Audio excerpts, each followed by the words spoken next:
حدیث میں آیا ہے کہ ایک انسان اللہ کے ہاں جب پیش ہوگا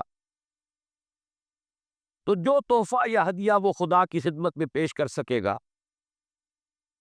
وہ کوئی بھی ہدیہ اس شے سے بڑھ کر نہیں ہو سکتا کہ جو خود اسی کی ذات سے صادر ہوا ہے، اسی کو کلام کی اس کی خدمت میں پیش کرے تو یہی اس کے لیے سب سے بڑا تحفہ ہے۔ اس لیے یہ آتا بھی ہے کہ اللہ تعالیٰ میدان حشر میں فرمائے گا جو قرآن مجید کے پڑھنے والے، حقیقی معنی میں پڑھنے والے، ان سے کہا جائے گا کہ تم پڑھتے چلے جاؤ اور تمہارا آخری مقام، تمہارے درجات بلند ہوتے چلے جائیں گے، آخری آیت جو تم پڑھو گے اسی کے مطابق تمہارا درجہ بلند ہو۔ اس اعتبار سے سورہ رحمان میں ہے الرحمن علم القرآن، رحمان کی رحمانیت کا مظہر اتم قرآن ہے، اس کی رحمت کا سب سے بڑا مظہر قرآن۔ لیکن ایک عظمت ہے افادیت کے اعتبار سے، انسانوں کے لیے یہ کس کس پہلو سے مفید، اس کے اعتبار سے میں سمجھتا ہوں کہ جامع ترین مقام سورہ یونس کی یہ 2 آیات ہیں جو میں نے تلاوت کی۔ یا ایھا الناس، اے لوگو، قد جاءتکم موعظۃ من ربکم وشفاء لما فی الصدور وہدی ورحمۃ للمؤمنین۔ پہلی آیت میں 4 الفاظ جمع کیے گئے قرآن کے لیے۔ اے لوگو، تمہارے پاس آ گئی ہے وہ شے جو موعظہ بھی ہے، نصیحت، واعظ سے بنا ہے لفظ، موعظۃ وشفاء لما فی الصدور، اور جو کچھ سینوں میں روگ ہے ان کا مداوع، ان کی شفا، ان کا معالجہ، وہدی، اور ہدایت، رہنمائی، ورحمۃ للمؤمنین، اور رحمت اہل ایمان کے حق میں۔ اس کے بعد فرمایا، میں ان 4 الفاظ کی شرح بعد میں کروں گا، لیکن دوسری آیت کا مفہوم بھی سامنے آ جائے تو اس پہلی آیت کی عظمت جو ہے وہ نکھر کر سامنے آئے گی۔ قل بفضل اللہ وبرحمتہ، اے نبی ان سے کہہ دیجئے یہ اللہ تعالیٰ کے فضل اور اس کی رحمت کا مظہر ہے کہ اس نے یہ کلام نازل فرمایا۔ فبذالک فلیفرحوا، تو چاہیے کہ اس پر خوشیاں منائے، جشن منائے کہ اللہ کا یہ فضل اور اللہ کی یہ رحمت ہمارے شامل حال ہوئی، ہمیں عطا ہوئی۔ وَهُوَ خَيْرٌ مِّمَّا يَجْمَعُونَ، یہ ان تمام چیزوں سے زیادہ قیمتی اور بہتر ہے جو یہ جمع کرتے، دولت، مال و اسباب، آسائشوں کا ساز و سامان، راحت کی مختلف چیزیں، تو بھی انسان جمع کرتا ہے۔ تو وہ خیر مما یجمعون، ان تمام چیزوں سے جنہیں یہ جمع کرتے، جن کی قدر و قیمت کا ان کے قلب میں کوئی نقش ہے، ان سب سے کہیں بہتر، کہیں قیمتی، کہیں وقی، کہیں زیادہ قابل قدر شے یہ۔ خوشی منانی ہو تو اس پر مناؤ، جشن منانا ہو تو اس کا مناؤ۔ اب آئیے پلٹ کر ان 4 الفاظ کے اندر ایک بڑا گہرا معنوی ربط ہے۔ عام طور پر آپ دیکھتے ہیں قرآن مجید اپنے لیے ایک ہی لفظ استعمال کرتا ہے، ہدی۔ الف لام میم، ذالک الکتاب لا ریب فیہ ہدی للمتقین۔ اصل شے ہدایت، رہنمائی۔ ابھی رمضان مبارک کی آمد ہے، اس کا جو ذکر ہے سورہ بقرہ ہی میں، شہر رمضان الذی انزل فیہ القرآن ہدی للناس وبینات من الہدی والفرقان۔ لفظ ہدایت کو 2 مرتبہ ایک ہی آیت میں دہرایا، لوگوں کے لیے ہدایت و رہنمائی، اور ہدایت میں بالکل روشن، مبرہن، بینات، ایچ پیچ نہیں، کوئی معمے حل نہیں کرائے گئے، کوئی منطق کی پیچیدگیوں میں نہیں الجھایا گیا۔ تو اصل تو ہے ہدایت و رہنمائی، لیکن یہ مقام اس اعتبار سے بہت منفرد ہے کہ اس سے پہلے 2 الفاظ لائے، اس کی حکمت کی طرف متوجہ کر رہا ہوں۔ جیسے کیونکہ میں بھی کبھی طبیب تھا، ڈاکٹر تھا، اس حوالے سے یہاں کئی میرے سابق میرے اعتبار سے ہم پیشہ حضرات یہاں موجود ہیں، انہیں معلوم ہے کہ اعلیٰ سے اعلیٰ دوا ہو تو جذب ہو جسم میں تبھی تو مفید ہوگی. بڑی سے بڑی بات، اعلیٰ سے اعلیٰ کلام، عمدہ سے عمدہ ہدایت، بہترین سے بہترین حکمت، اگر دل سخت ہو گیا تو مرد ناداں پر کلام نرم و نازک بے اثر. پھول کی پتی سے کٹ سکتا ہے ہیرے کا جگر، مرد ناداں پر کلام نرم و نازک بے اثر. یہ دل کی سختی جسے قرآن کہیں کہتا ہے رین کلا بل ران علی قلوبہم، ان کے دلوں پر زنگ لگ چکا. حدیث میں بھی آیا ہے ان هذه القلوب لتصدع، ان دلوں کے اوپر زنگ آ جاتا ہے. کما یصدع الحدید اذا اصابہ الماء، جیسے کہ لوہا جو ہے زنگ آلود ہو جاتا ہے جب پانی اس پر پڑے. کہیں کہا گیا کہ دل پر سختی آ جائے، اور انسانی دل پر جب سختی آ جائے، قرآن مجید میں سورہ بقرہ ہی میں وہ تمثیل ہے رونگٹے کھڑی کر دینے والی، کہ جب انسان کے دل میں سختی پیدا ہو جائے تو کوئی شے دنیا کی اتنی سخت نہیں ہوتی جتنا کہ انسان کا دل سخت ہو جائے.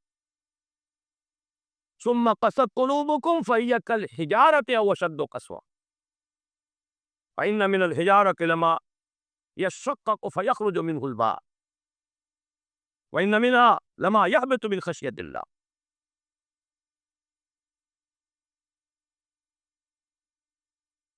مجھے صحیح الفاظ اس وقت یاد نہیں ہے، لیکن یہ کہ تمثیل یہ ہے، بنی اسرائیل سے خطاب کر کے کہا جا رہا ہے، مذہبی لوگ، کہ تمہارے دل اس کے بعد سخت ہو گئے، اور ایسے سخت کہ پتھروں سے بھی زیادہ سخت. پتھروں میں تو وہ بھی ہے جو شک ہو جاتے ہیں، پانی نکل آتا ہے، چشمہ پھوٹ بہتا ہے، ان میں وہ بھی ہیں جو اللہ کی خشیت سے گر پڑتے ہیں. لیکن انسان کے دل پر اگر یہ سختی آ جائے تو اب پہلی ضرورت ہے دل کو نرم کرنے کی، اور اس دل کو نرم کرنے کے لیے ضرورت ہے وعظ کی. وہ وعظ کے جو آج ہمارے ہاں بڑی ہی تحقیر والی بات بن گئی ہے. وعظ ہو رہا ہے، یعنی وعظ کوئی عمدہ شے نہیں ہوتی، وعظ کوئی اعلیٰ شے نہیں ہے، کوئی عقلی باتیں ہو، کوئی ریشنل اپروچ ہو، کوئی منطقی بات ہو. وعظ کے بارے میں تو بڑے ہی ایک استحقار کے انداز میں کہا جائے یہ وعظ فرما رہی، حالانکہ واقعہ یہ ہے کہ وعظ کی بڑی ضرورت. دل نرم ہوگا تبھی وہ جذب ہوگا، کلام اس میں داخل ہوگا.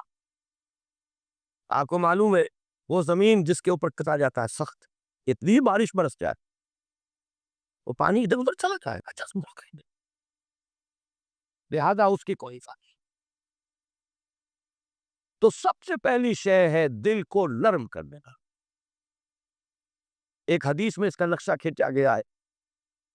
ایک مرتبہ حضور نے وعظ فرمایا، خطبہ دیا، اس کے بارے میں الفاظ آتے ہیں کہ جس سے دل لرز اٹھے اور آنکھوں سے آنسوؤں کے چشمے جاری. صحابہ نے عرض کیا کہ حضور معلوم ہوتا ہے یہ تو کوئی آپ جیسے کہ یہ کلام آپ کا جیسے کسی کو وداع کیا جا رہا ہو، رخصت کیا جا رہا ہو، کوئی ایسی بات ہے تو مزید وصیت فرمائیے، مزید نصیحت فرمائیے. تو وعظ کی اپنی جگہ بڑی اہمیت ہے. وعظ قابل حقارت شے نہیں ہے، انسان میں عقل ہی نہیں ہے، جذبات بھی. جذبات کو خود ایک غذا کی ضرورت ہے، بلکہ انسانوں کی عظیم اکثریت جذبات ہی کی راہ سے اپروچ کی جا سکتی ہے.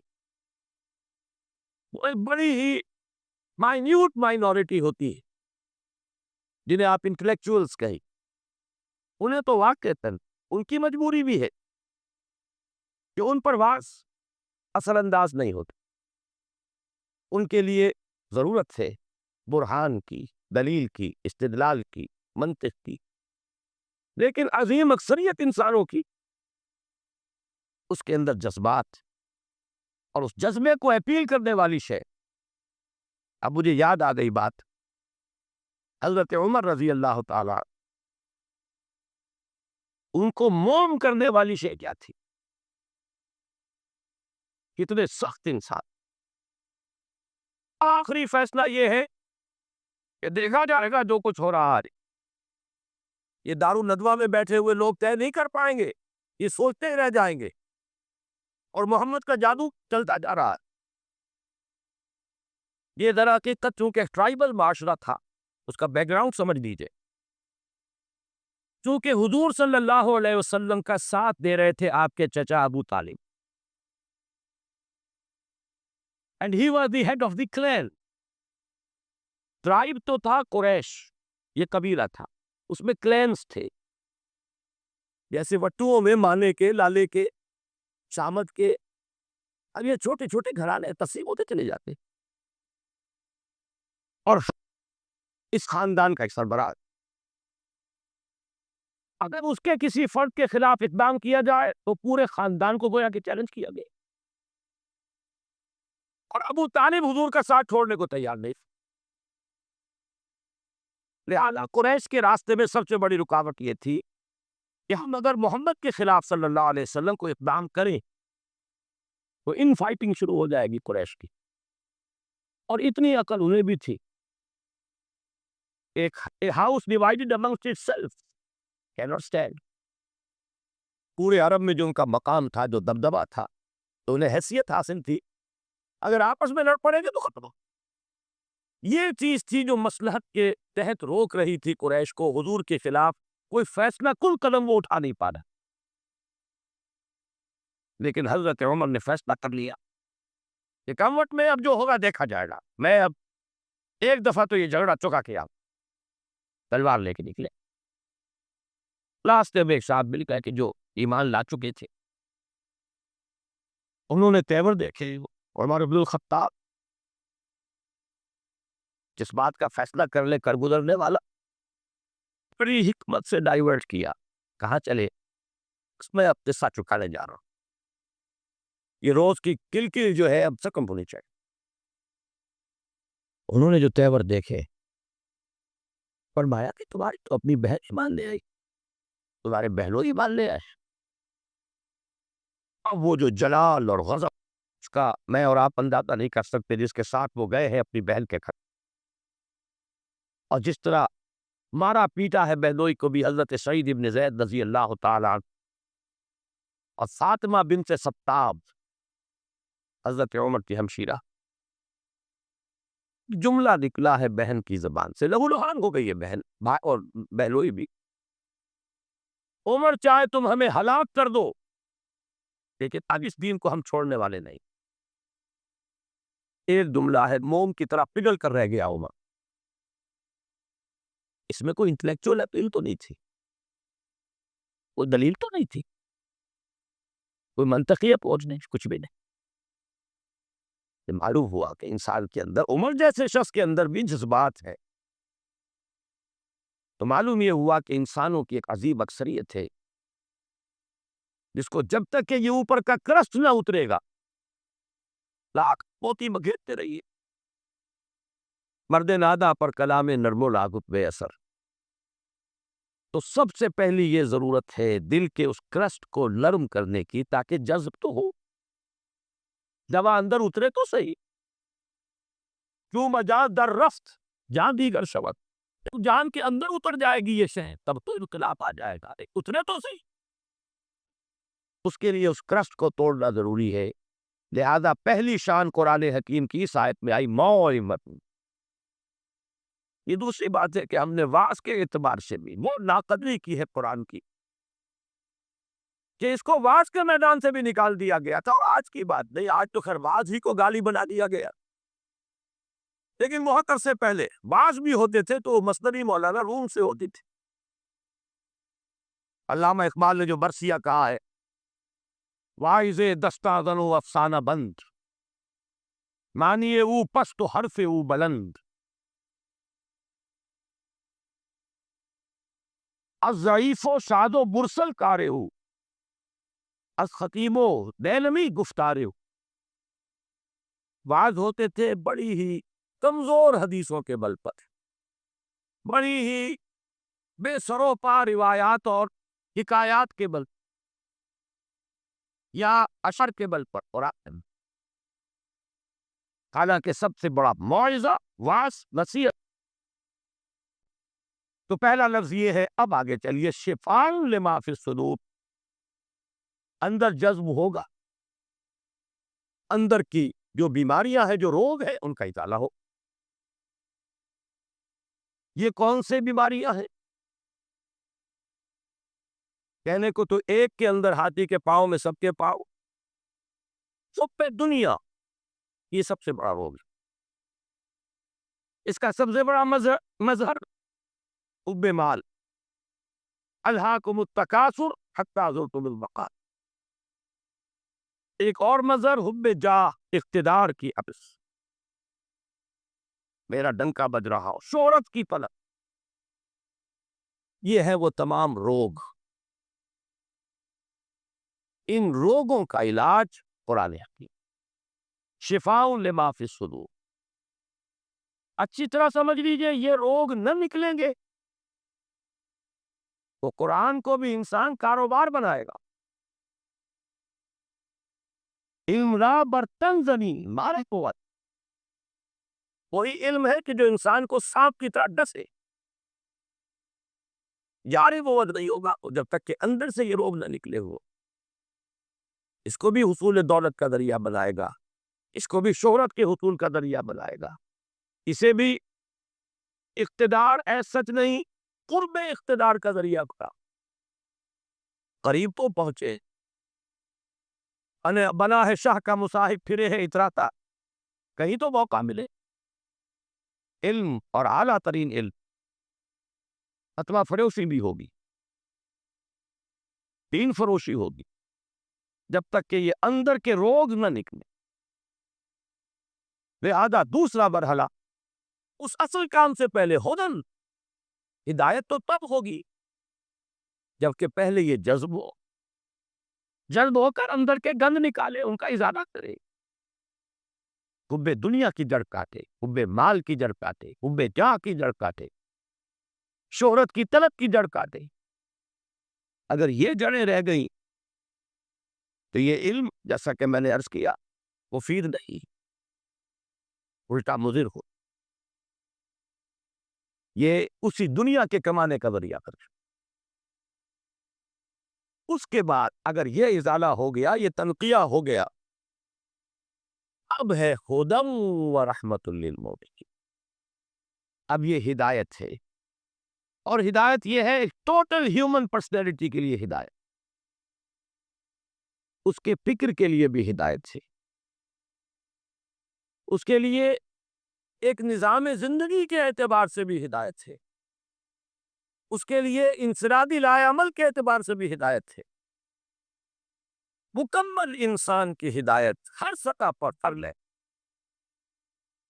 اب یہ ہدایت مفید ہوگی، یہی وجہ میں نے عرض کیا تھا کہ باقی سب جگہ آپ کو ہدایت کا لفظ ملتا ہے، لیکن یہاں یا ایھا الناس قد جاءتکم موعظۃ من ربکم وشفاء لما فی الصدور وہدی ورحمۃ للمؤمنین۔ اب یہ ہدایت مفید ہوگی، اور یہ ہدایت رحمت کا ذریعہ بنے گی، دنیا میں ہدایت، آخرت میں رحمت۔ یہ چار الفاظ ہیں جو یہاں جمع کیے گئے، اور اس کے بعد فرمایا قل بفضل اللہ وبرحمتہ، اے نبی ان سے کہہ دیجئے یہ اللہ کے فضل، اس کے کرم، اس کی جود و سخا، اس کی رحمت، صرف رحمت نہیں، اس کی رحمانیت کا مظہر عتم۔ وَبِذَلِكَ فَلْيَفْرَحُوا، فرح کا لفظ عام طور پر اچھے سینس میں نہیں آیا ہے، فرح ایسی کیفیت کو کہتے ہیں جب کہ انسان کسی شے پر خوشی سے پھولا نہ سما رہا. یہ فے سے شروع ہونے والے اکثر الفاظ جو ہے وہ پھٹنے اور پھاڑنے کے مفہوم میں آتے ہیں. فرق، فلق، یہ تمام الفاظ جو ہے فرح، آدمی خوشی سے پڑ رہا، جامے سے باہر ہو رہا، پھولے نہیں سما رہا، اس لیے یہ اچھے سنس میں نہیں آتا. لیکن یہاں فرمایا اگر خوشیاں منانی ہی ہے، اترانا ہی ہے، بنا ہے شاہ کا مصاحب پھرے ہے اتراتا، اترانا ہے تو اس پر اتراؤ، جشن منانا ہو تو اس کا مناؤ، خوشیاں منانی ہو تو اس پر بناؤ. قل بفضل اللہ وبرحمتہ فبذالک فلیفرحوا هو خیر مما یجمعون. ایک بات رہ گئی ہے بیچ میں، اشارہ کر دوں. میں نے جیسا کہ عرض کیا تھا موعظہ کے اعتبار سے بھی ہم نے قرآن کو یعنی بنا لے تاکہ مستقبل بڑا روشن ہے. اچھا، جبکہ انڈیا 100 طرح کے اختلافات، مناقشہ، سباق، کوئی شے بھی انہیں جوڑنے والی ہے ہی نہیں. اب موجودہ ایڈیٹر لکھتا ہے کہ میں جب دیکھتا ہوں تو صورت بالکل برعکس، وہ متفق آگے بھی آل ڈاوا ڈو، جسے وہ کہہ رہے کہ بہت تاریخ مسلم سپر کیوں ہے. ہمارا قرآن میں شروع ہوگی قرآن کا پرسپیکٹیوٹی. میں بھول رہا ہوں نام، جو ہیڈ آف دی ڈپارٹمنٹ تھے یہاں فلسفے میں، جو بعد میں مرد ہوئے ہیں، مظفر ابن خواجہ غلام صادق صاحب، وجود مصدقہ پر ایک مقالہ انہوں نے پڑھا کہ اگر کوئی شخص اندازہ کر رہا ہے کہ میرا پرسنالٹی میری ہے یا نہیں، تو پہلے اسے اپنی آنکھ سے خود اپنے آپ کو دیکھنا ہوگا، پھر لوگوں کی آنکھ سے اپنے آپ کو کیا دیکھ رہے ہیں، پھر اللہ کی آنکھ سے اپنے آپ کو دیکھیں. اللہ کی نگاہ میں نہ کیا، تین تب وہ ایک اوتھینٹک پرسن ہوگا. یہ دنیا جو آپ کو کہہ رہی ہے Pakistan is still in search of an identity. Pakistan is at the verge of balkanization. دوسری گواہی میں نے پیش کی کہ یہ صرف کہ آج ہمارا متحد الخیال ہوئی ہے صرف اس بات پر. دیکھ لو کشمیر کے بارے میں کوئی غلط حرکت کا وہ دن ہم ہوئے جب مکہ دکھایا جاتا. ابھی آپس بھی یہ دوری باتیں کو رمیش برتتے ہیں، اس کو کہتے ہیں تو طرف کچھ اور، اس میں جہاد، جنگ اور قتال کی بات کرتے ہیں. اس لیے میں کیا حکومت پر ہمارا پورا اطمینان. السلام علیکم. دا رہا ہے قوالی سے حال، السراب نغمہ قوال است، آتش از شیر عراقی درگرش. عراقی کا شعر ہو، حافظ کا شعر ہو، محسوس ہوتی در نمی سازد بقرہا محفلش. اس کی محفل میں قرآن بار نہیں پا سکتا، قرآن سے سروکار نہیں. دونوں اعتبارات سے ہم نے قرآن کو ساقط کیا، خارج البلد کیا. اس سے زیادہ سخت لفظ زبان پہ لا نہیں سکتا. بہرحال یہ ایک ہدیہ تھا جو میں نے آج آپ کے لیے طے کیا کہ پیش کروں. اس کے حوالے سے آگے مولانا رومی کا ایک شعر عرض کر دوں کہ ای قدر گفتین باقی فکر کو. ہر دفعہ وہ ساری کتھا جو ہے دہرانے کی ضرورت نہیں ہے، اتنا کچھ عرض کر دیا گیا. اب آگے غور کیے، سوچئے، فکر کو ہم کیا کر رہے ہیں، اس قرآن کا مقام ہم نے کیا سمجھا ہے، اس قرآن سے ہمارا تعلق کس نوعیت کا ہے. بآیات اشترا کار جزئی نیست کہ از یاسین او آسام امیری. اس قرآن کی آیات سے تمہارا یہی سروکار رہ گیا ہے کہ عالم نظام میں سورہ یاسین سنا دو، جان آسانی سے نکل جائے، مشکل جو ہے مرحلہ آسان بن. یہ صرف ایصال ثواب یا حصول ثواب کا ایک آلہ بن گیا. کیا کر رہے ہیں اس قرآن کے ساتھ، اس کی قدر و قیمت کا کیا اندازہ ہم نے کیا. بہرحال جو بھی ربع صدی لگائی ہے آپ کے شہر لاہور میں، سن 65 میں منتقل ہوا تھا یہاں، 90 آ گیا ہے، اب تو ربع صدی میں تو کوئی کمی نہیں رہی۔ اور پہلی جو 2 تقریریں کی تھی مسلمانوں پر قرآن مجید کے حقوق، سوچو صدر ایوب کا دور تھا، جشن منایا گیا تھا، 1400 سالہ جشن نزول قرآن، اور وہ بھی اصل میں ایک بڑی، یوں سمجھیے کہ ہوشیاری کا کام تھا۔ بہت قسم کے جشن منتے تھے، جشن مہران، جشن فلاح، رقص و موسیقی، تو انہوں نے سوچا کہ مولویوں کو بھی رشوت کے طور پر ایک جشن دے دو، الاٹ۔ 1400 سال ہو گئے، لہذا قرآن کو سونے کے تار سے لکھو، ایک تو یہ کہا، اور دوسرے یہ کہ قرات کی محفل منعقد کرو۔ یہ جشن تھا، اس کے حوالے سے میں نے بات کی تھی کہ ہوش میں آؤ، قرآن اس لیے نازل نہیں ہو۔ جب یہ موعظہ تھا، جب یہ شفاء لما فی الصدور تھا، جب یہ ھدی للناس تھا، جبکہ یہ موجب رحمت تھا، پورا قرآن بھی لوگوں کے پاس نہیں تھا۔ کہیں پرزوں پہ لکھی ہوئی صورتیں، کہیں اونٹ کے شانے کی ہڈی پر سکیپولا پر لکھی ہوئی کوئی صورت، شاذ کسی کو کاغذ دستیاب ہوتا، کہیں مابین الدفتین تو قرآن تھا ہی نہیں۔ وہ تو حضرت ابوبکر نے کیا، حضور کے زمانے میں تو نہیں تھا، سینوں میں جمع ہو گیا تھا۔ سونے کے تار سے کیا سوال، تانبے کے تار سے لکھا ہوا بھی نہیں تھا، کاغذ پر چھپا کو تھا ہی نہیں، لیکن قرآن تھا، سینوں میں تھا۔ بل هو آیات بینات فی صدور الذین اوتوا العلم، سینوں میں تھا۔ اس قرآن نے انقلاب برپا کیا۔ آج ہم 1,000 روپے کا نسخہ جو ہے خرید کر بچیوں کو جہیز میں دیتے، لیکن یہ کہ وہ قرآن حقیقت میں نہیں ہے۔ لا یبقى من الاسلام الا اسمہ ولا یبقى من القرآن الا رسمہ، رسم الخط ہے۔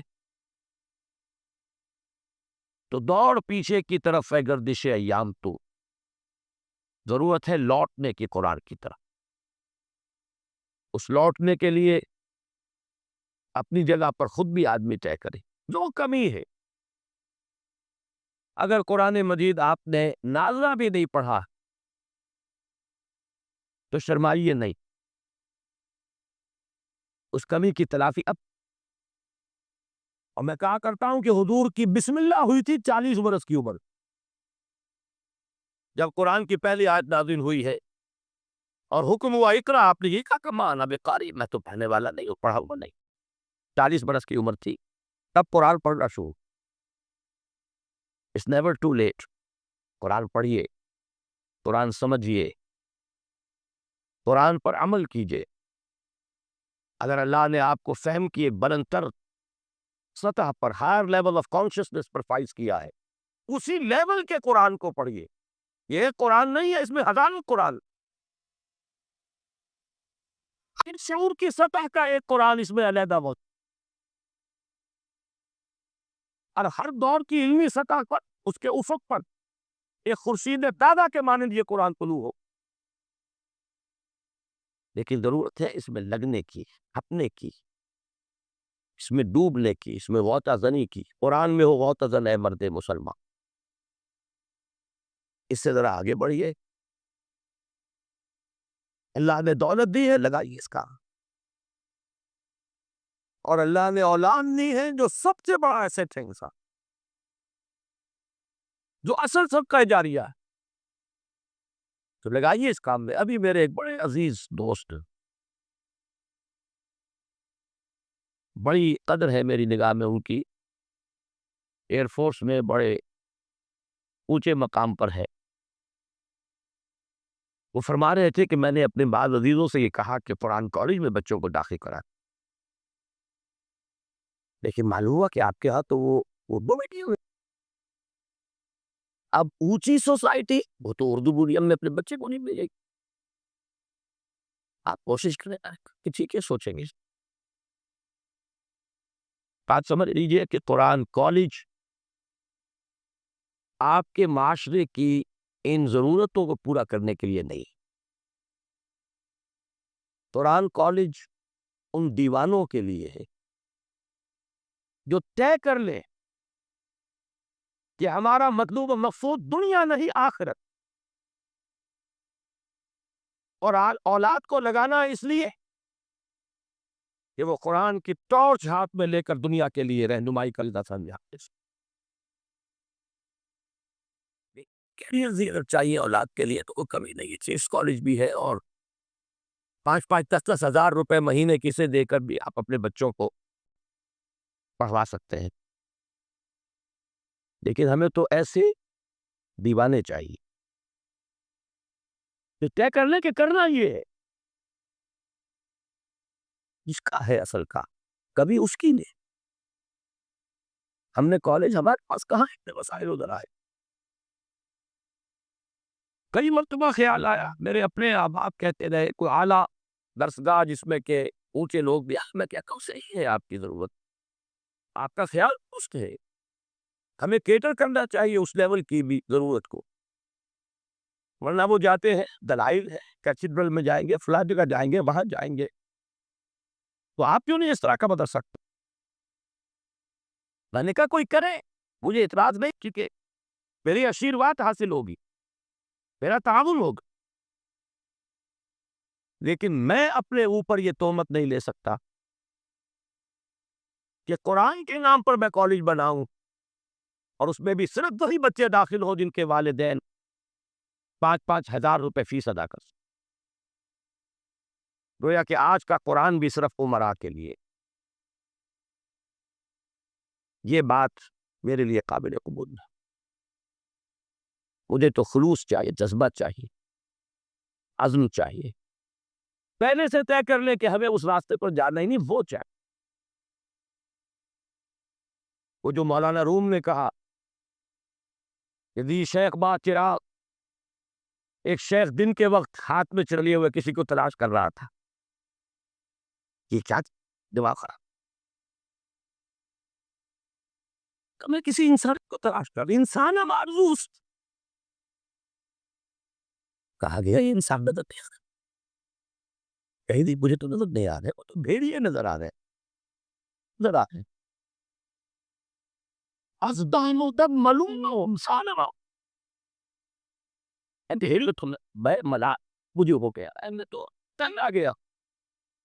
انسانی لباس بھی ہوتی بندروں اور سوروں کی کمی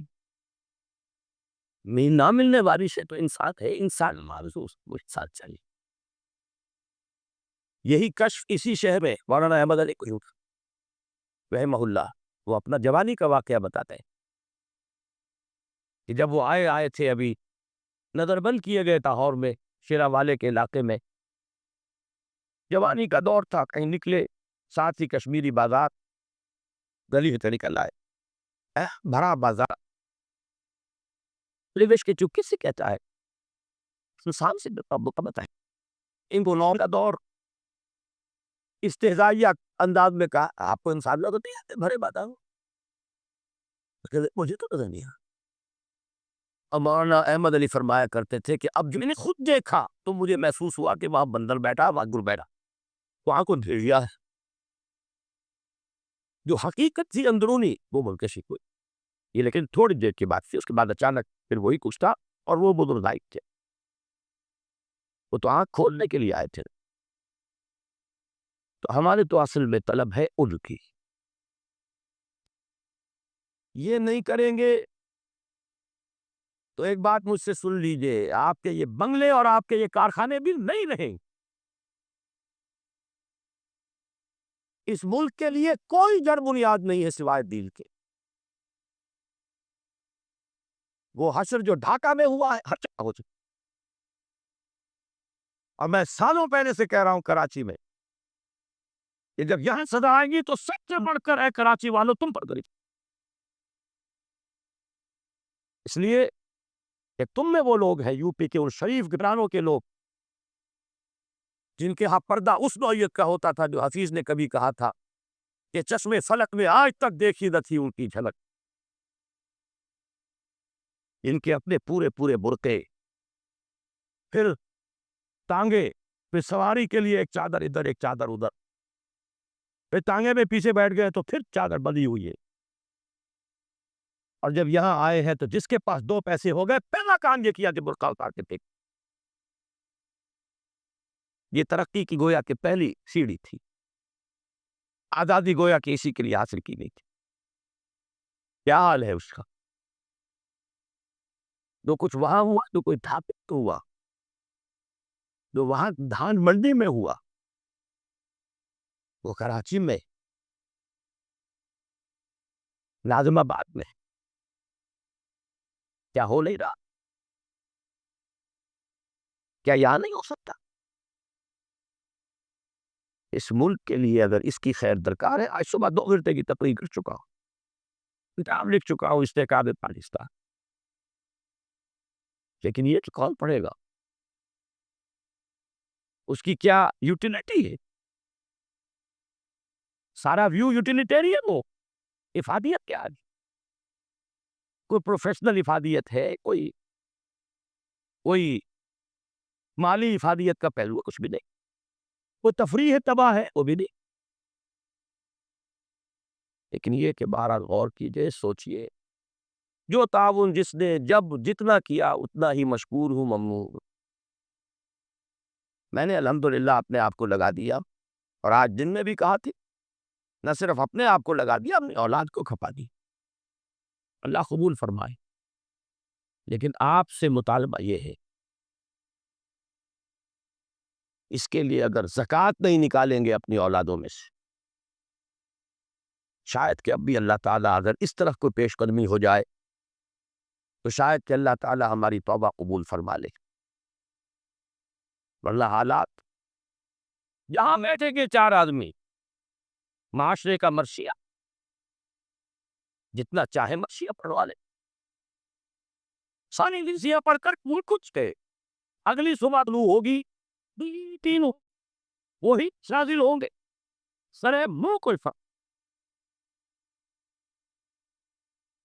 ہم اس طبقے میں سے ہیں. میں نے کبھی آج یاد آ رہا تھا مجھے 20 سال پہلے اسی ہوٹل، پورے 20 سال، 1970 کا نومبر تھا غالباً، میڈیکل ایسوسی ایشن کے تحت میں نے اس ہوٹل میں تدبیر کی تھی. 4 دائرے بتائے تھے معاشرے کے. آج میں جمعے کی تقریر میں پھر اسے دہرا کر آیا، اس لیے مجھے یاد آیا کہ آج شام پھر مجھے اسی ہوٹل میں پہنچنا ہے. 4 کنسنٹرک سرکلز، چھوٹا سا دائرہ جس میں 2% آدمی، بڑا دائرہ جس مزید 3%، 5% آدمی، اور ذرا دائرہ اس میں کچھ 8% آدمی ہمارے معاشرے کے، اور آگے بڑا دائرہ جس میں 85%. اس 85% کا تو حال یہ ہے کہ دین سے کوئی تعلق سرے سے نہیں ہے، جس کو عملی تعلقات، اس لیے کہ اس کا فٹ رول اللہ اور اس کا رسول جو دیں گے اسی سے ناپا جائے گا. اس کا یارڈ ہوگا. کتنی فیصد آبادی آپ کی 5 وقتہ نماز کی پابند؟ الفرق بین الاسلام والکفر الصلاۃ. جائزہ لے لیجیے. دوسرے دائرے میں یہ شاید ایک اعتبار سے بدترین دائرہ، یہ ان لوگوں پر مشتمل ہے جن کا تصور مذہب لمیٹڈ بھی ہے، پرورٹڈ بھی، محدود، مس شدہ. ان کا تصور مذہب صرف نماز روزہ، اب اضافہ ہو گیا عمرے اور حج، پے بپے. لیکن ہرسم کاروبار، سود ڈریا ہوا کاروبار، جھوٹ، دھوکہ، سٹا، جوا، بلیک مارکیٹنگ، اسمگلنگ، ہمارے ہاں کا بالعموم کاروباری طبقہ جو مذہبی مزاج کا ہے، ماشاء اللہ بہت تنگ ہے. تیسرے دائرے میں ہیں وہ لوگ جن سے میں اس وقت خاص طور پر مخاطب. ذہناً وسعت حاصل ہے، جانتے ہیں کہ ہمارا دین دین ہے، مذہب نہیں ہے. جانتے ہیں اسلام اپنا غلبہ چاہتے ہیں کہ وہ آ جائے لوٹ کر وہی عالم، وہی اسلام کے غلبے کا دور، خلافت راشدہ. لیکن خود کچھ کرنے وہ نہیں، کوئی اور کر دیں. ڈرائنگ روموں میں بیٹھ کر برسے لے. ابو اگر ہم نے بھی ابھی کھایا، یہ میں نے بھی آپ کے ساتھ ہی کہا ہے، اس کا کچھ رنج اور غم کا اظہار ہو جائے، سب کچھ نہیں کر. اپنا دھندا، اپنا کاروبار، اپنا کارخانہ، اپنا پیشہ، ساری توانائی، ساری طاقت، ساری قوت کار اس کے لیے ریزروڈ. آگے رہ جائے دو رس مجھ جیسے کچھ سر پھرے. ان کا حال یہ ہے کہ آپس کے اختلافات کی وجہ سے غیر مؤثر. یہ ہے ہمارے معاشرے کی حالت. تو کیا ہوگا؟ کیا ہو رہا ہے؟ میں نے آج کہی بات، جو حضرات نہیں تھے وہ سن لے.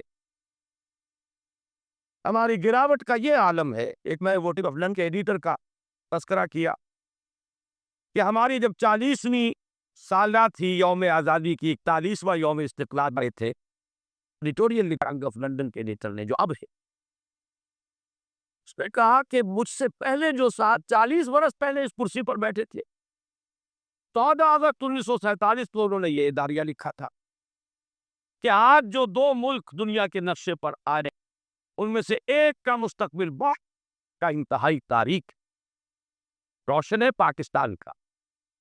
اس نے کیا کوئی امتیازات نہیں ہے، کوئی عقائی تعصبات نہیں ہے، مذہب کی ایک یونیفائنگ فورس موجود ہے. یعنی بنا لے زیادہ مستقبل بڑا روشن ہے پاکستان. جبکہ انڈیا 100 طرح کے اختلافات، مناقشات، سماق، تو کوئی شے بھی انہیں جوڑنے والی ہے.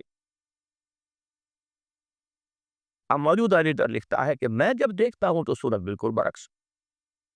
وہ متصدیق آگے بھی حال ڈاواڈو، جسے وہ کہہ رہے کہ بہت ادھک مسبل سپر کریں. ہمارا قرآن شروع ہوگی قرآن کا پرسپیکٹو تھی.